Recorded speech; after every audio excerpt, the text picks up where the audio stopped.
wê dev ji wê heqîqeta xeber neda heman demê de jî gelek jinên rojnameger îro bi saya wê li qadayê di heman demê de jî gurbetêlî ersûz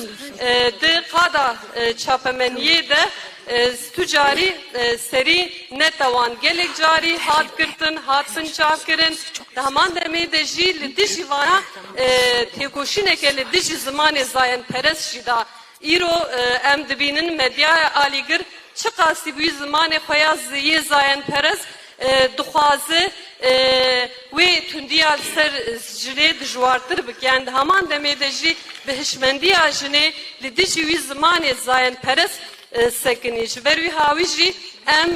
jinên wekî gurbetêlî ersûz em ji xwe re mînak digirin û em dibêjin wê tucarî pêrûsa wê jî li erdê nemînin.